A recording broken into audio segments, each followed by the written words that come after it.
Hi friends, ನಮಸ್ಕಾರ. ನಾನು ಈಗ ಒಬ್ಬರು ಅಜ್ಜಿಯವ್ರಿಗೆ ಭೇಟಾಗಕ್ಕೆ ಹೊಂಟೇನಿ ರೀ. ಆ್ಯಕ್ಚುಲಿ ಆ ಅಜ್ಜಿಯವ್ರಿಗೆ ಹಿಂದೆ ಮುಂದೆ ಯಾರೂ ಇಲ್ಲ ರೀ. ಹಾಗಾಗಿ ಅವ್ರು ಇಷ್ಟು ದಿನ ಏನೈತಲ್ರಿ, ಅವರ ರಿಲೇಷನ್ಸ್ ಮನ್ಯಾಗ 3 ದಿನ 4 ದಿನ 1 ವಾರ ಈ ಥರ ಇರ್ತಿದ್ರು. ಸೊ ಈಗೇನೈತಲ್ರಿ, ಅವ್ರಿಗೆ ಆ ಥರ ಇರೋದು ಬೇಡ, ಅವ್ರ ಸಂಬಂಧ ಅಂಥೇಳಿ ಒಂದು ಏನಾರು ಪರ್ಮನೆಂಟ್ ಸೊಲ್ಯೂಷನ್ ಮಾಡೋಣ. ಸೊ ಅದಕ್ಕಿಂತ ಮುಂಚೆ ಫಸ್ಟ್ ಹೋಗಿ ಆ ಅಜ್ಜಿಯವ್ರಿಗೆ ಮಾತಾಡೋಣ. ಅವ್ರಿಗೆ ಕೇಳೋಣ್ರಿ ಅವ್ರು ರೆಡಿ ಇದಾರೇನೋ ಹೋಗಿ ಅಲ್ಲಿ ಇರಾಕೆ. ಅವ್ರು ರೆಡಿ ಇದಾರೆ ಅಂತ ಹೇಳಿದ್ರೆ ನೆಕ್ಸ್ಟ್ ನಾವು ಅವ್ರಿಗೆ ಏನೈತಲ್ಲ ಹೆಲ್ಪ್ ಮಾಡಿ ಒಂದು ಯಾವ್ದಾರು ಚಲೋ ಇರೋ ಓಲ್ಡ್ ಏಜ್ ಹೋಮ್ ಒಳಗೆ ಅವ್ರಿಗೆ ಅಡ್ಮಿಷನ್ ಮಾಡಿಸೋಣ. ಬರೀ ಅವ್ರಿಗೆ ಈಗ ಹೊಂಟೇನಿ, ಹೋಗಿ ಮಾತಾಡೋಣ ರೀ. ಬರೀ ಈಗ ಅಜ್ಜರ ಮನೆಗೆ ನಾವು ಬಂದೀವಿ. ಫಸ್ಟ್ ಅವ್ರ ಸಿಸ್ಟರಿಗೆ ಮಾತಾಡೋಣ ರೀ ನಾವು. ಅದು ಯಾವ ಕಾರಣಕ್ಕೋಸ್ಕರ ನಾವು ಅವ್ರಿಗೆ ಏನೈತಿ ಈಗ ಒಂದು ಓಲ್ಡ್ ಏಜ್ ಹೋಮಿಗೆ ನಾವು ಶಿಫ್ಟ್ ಮಾಡ್ತಾ ಇದ್ದೇವೆ ಅಂತೇಳಿ. ಅಕ್ಕ ಹೇಳ್ರಿ ಅಕ್ಕ. ಏನಿಲ್ಲ ರೀ, ನಮ್ಗೆ 4-5 ಮಂದಿ ನಾವು ಮನ್ಯಾಗ ಅದೇವ್ರಿ. ನಮ್ಗೆ ಇವ್ರು ತ್ರಾಸ ಆಗ್ಬಾರ್ದು ಅಂತೇಳಿ ನಾವು ಬೇರೆ ಕಡೆ ಎಲ್ಲ ನೋಡ್ರಿ ಅಂತೀವಿ. ಅಣ್ಣಾರಿಗೆ ಹೇಳಿದ್ವಿ ಅವ್ರು ಅಷ್ಟೆಲ್ಲಿ ಇರುವಂತಾಡ್ರಿ ಕೇಳೋ ವಿಚಾರ ವೃದ್ಧಾಶ್ರಮ ಯಾವ್ದು ಹೇಳ್ರಿ ಅಂತೇಳಿ ನಾವು ಹೇಳ್ಕೊಂಡಿದ್ವಿ.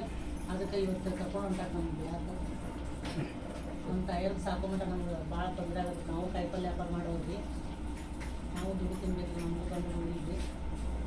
ಹಂಗಾಗಿ ಒಂದು ಅಷ್ಟೆಲ್ಲ ಕರ್ತೀವಿ. ಬರೀ ಈಗ ಮನುಷ್ಯರಿಗೆ ಮಾತಾಡೋಣ. ಅವ್ರಿಗೆ ಒಪ್ಪಿಗೆ ಐತೇನಿಲ್ಲ ಮತ್ತು ಅವ್ರಿಗೆ ಏನಾರ ಪ್ರಾಬ್ಲಮ್ ಐತೇನೆ ಅಂತೇಳಿ. ಮನುಷ್ಯರ ತಮ್ಮ ಹೆಸರು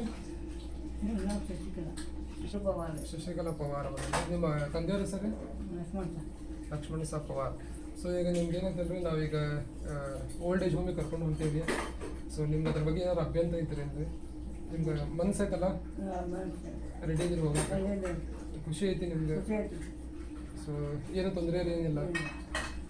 ಓಕೆ. ಸೊ ನೀವು ಕೇಳಿದಂಗೆ ಅವ್ರು ಖುಷಿ ಐತಿ, ಅವರು ತಮ್ಮ ಖುಷಿಲಿಂದ ಹೊಂಟಿದ್ದಾರೆ. ಸೊ ನೀವು ಕೂಡ ಎಲ್ಲ ಅವರ ಆರೋಗ್ಯ ಚಲೋ ಇರಲಿ, ಅವ್ರ ನಾಳೆ ಜೀವನ ಚಲೋ ಇರಲಿ ಅಂತೇಳಿ ಹಾರೈಸ್ತಾ ಅಲ್ಲಿ ಹೋಗಿ ಅವ್ರ ಕೂಡ ಮಾತಾಡೋಣ ನೋಡ್ರಿ. ನಮಸ್ಕಾರ.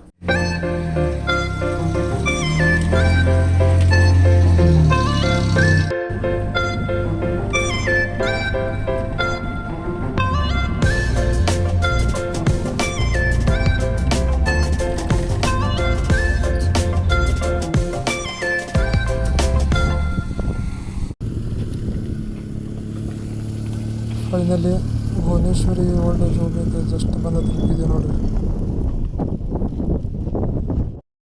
ಇವರು ಮಾಡ್ತಿರುವ ಸೇವೆಗಳ ಬಗ್ಗೆ ದಿನಪತ್ರಿಕೆಗಳಲ್ಲಿ ಬಂದಿರುವ ಕಾರ್ಯಗಳು ನೀವೆಲ್ಲ ನೋಡ್ಬೋದಿಲ್ಲ. ಭಾಳ ಸೇಫಾಗಿ ನೀಟಾಗಿ ಇವರೆಲ್ಲ ಸಂಗ್ರಹ ಮಾಡಿಟ್ಟಾರೆ. ಬರೀ ನಿಮ್ಗೀಗ ಈ ಓಲ್ಡ್ ಏಜ್ ಹೋಮ್ ಒಳಗಿರೋ ಫೆಸಿಲಿಟೀಸ್ ತೋರಿಸ್ತೀನಿ. ನೀವು ಇನಿಷಿಯಲ್ ನೋಡ್ಬೋದು. ಇಲ್ಲಿ ನಿಮ್ಗೆ ಫಸ್ಟ್ ಏಡ್ ಕಿಟ್, ಇವರು ಮಾಡ್ತಿರೋ ಕಾರ್ಯಗಳ ಬಗ್ಗೆ ಫಂಕ್ಷನ್ಸ್ ಎಲ್ಲ ಡೀಟೇಲ್ಸ್ ಅವೈಲೇಬಲ್ ಇದ್ದಾವೆ. ಇಲ್ಲಿ ನೀವು ದೊಡ್ಡ ಒಂದು ಲಿವಿಂಗ್ ರೂಮ್ ನೋಡ್ಬೋದು ರೀ. ಅಲ್ಲಿ ದೇವ್ರ ಕೂಡಿನೂ ಐತಿ.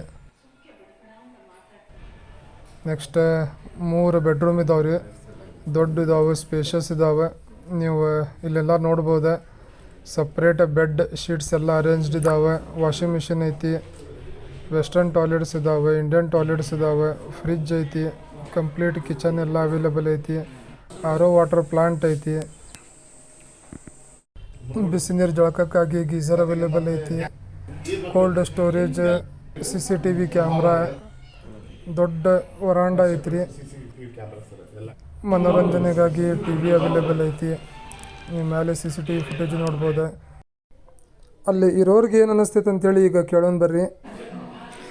ಸೊ ಈಗ ಬಂದಮೇಲೆ ಇಲ್ಲೆಲ್ಲ ಆರಾಮಿದ್ರಲ್ಲ ನೀವು? ಎಲ್ಲ ಆರಾಮಿದ್ರಿ, ಏನೂ ತೊಂದರೆ ಇಲ್ಲ? 2.5 ತಿಂಗಳಿದೆ ಆರಾಮಿದ್ರಿ, ಒಟ್ಟು ಏನೂ ಪ್ರಾಬ್ಲಮ್ ಇಲ್ಲ, ಎಲ್ಲ ಭಾಳ ಚಲೋ ನೋಡ್ಕೋತಾರೆ. ಹ್ಞೂ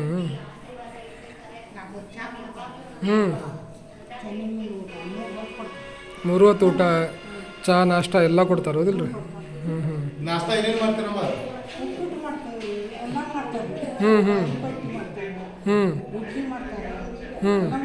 ಎಲ್ಲ ಮಾಡ್ತಾರೆ.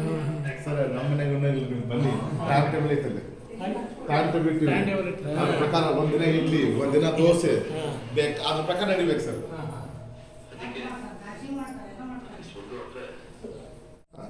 ಈ ಒಂದು ವಿಶೇಷವಾದಂಥ ವಯೋವೃದ್ಧರ ಕಲ್ಯಾಣ ಆಶ್ರಮದ ಒಂದು ಉದ್ದೇಶ ಏನಪ್ಪ ಅಂತಂದ್ರೆ, ಇವರು ಕೂಡ ತಮ್ಮ ಏನೋ ಮನಸ್ತಾಪ ಮನೆಯಲ್ಲಿ ಆದಾಗ ಕೂಡ ನಮ್ಮ ಆಶ್ರಮ ಬಂದಾಗ ಅವ್ರ ಮಕ್ಕಳಿಗೆ ನಾವು ಕೌನ್ಸಿಲಿಂಗ್ ಮಾಡಿ ಅವ್ರಿಗೆ ಮನವರಿಕೆ ಮಾಡಿ 45ಕ್ಕೂ ಹೆಚ್ಚು ವಯೋವೃದ್ಧರು ನಮ್ಮ ಆಶ್ರಮ ಬಂದು ಹೋಗಿದ್ದಾರೆ. ಅದರಲ್ಲಿ 13 ಮಂದಿ ಕೂಡ ನಾವು ವಾಪಸ್ ಅವರ ಮನೆಗೆ ವಾಪಸ್ ಮನವರಿಕೆ ಮಾಡಿ ಅವರಿಗೆ ಕೌನ್ಸಿಲಿಂಗ್ ಮಾಡಿ ಮಕ್ಕಳ ಜೊತೆಗೆ ಇರೋ ಥರನೂ ಮಾಡಿದ್ದೇವೆ. ಯಾಕೆ ಈ ಥರ ಮಾಡ್ತಾ ಇದ್ದೀವಪ್ಪ ಅಂದರೆ ಅವ್ರಿಗೂ ಕೂಡ ಮನೆಯಲ್ಲಿ ಏನೋ ಒಂದು ಮನಸ್ತಾಪ ಬಂತಪ್ಪ ಅಂದರೆ ವಯಸ್ಸಾದರೂ ಅಲ್ಲಿ ಇಲ್ಲಿ ಹೋಗಿ ತಮ್ಮ ಪ್ರಾಣಕ್ಕೆ ಹಾನಿ ಮಾಡೋದಕ್ಕಿಂತ ನಮ್ಮಲ್ಲಿ ಬಂದರೆ ಅವನ್ನ ಉಚಿತವಾಗಿ ಎಲ್ಲ ರೀತಿ ಆರೈಕೆ ಮಾಡ್ತೀವಿ. ಆರೈಕೆ ಮಾಡಿದ ನಂತರ ಅಕಸ್ಮಾತ್ ಅವರು ಮಕ್ಕಳು ಬಂದು ಇಲ್ಲ ರೀ ನಮಗೆ ಮನವರಿಕೆ ಐತಿ ಒಳಗೆ ಕರ್ಕೊಂಡು ಹೋಗ್ತಾರೆ. ಹಂಗೆ ಅವಕಾಶ ಇದೆ. ಈಗ ಅವ್ರದ್ದು ಡಾಕ್ಯುಮೆಂಟೇಷನ್ ವೆರಿಫಿಕೇಷನ್ ಮಾಡಿ ಕೇಸ್ ಪೇಪರ್ ರೆಡಿ ಮಾಡ್ತಾ ಇದ್ದಾರೆ ರೀ. ಡಾಕ್ಯುಮೆಂಟೇಷನ್ ಮತ್ತು ಹ್ಯಾಂಡ್ ಓವರ್ ವರ್ಕ್ ಆದಮೇಲೆ ನೀವು ಈಗ ನೋಡ್ಬೋದು ಇಲ್ಲಿನ ಪರಿಸರ ನೇಚರ್ ಎಷ್ಟು ಸುಂದರವಾಗೈತೆ ರೀ. ಇಲ್ಲಿ ಯಾರು ಬಂದ್ರೆ ಇಲ್ಲಿಂದ ವಾಪಸ್ ಹೋಗೋ ಮನ್ಸು ಆಗಂಗಿಲ್ಲ, ಅಷ್ಟು ಚೆನ್ನಾಗೈತೆ ರೀ. ಖುಷಿ ಬಾಯ್. ಯಾರು ಕೈ ಎತ್ತರಿ. ಹರೇ ಕೃಷ್ಣ.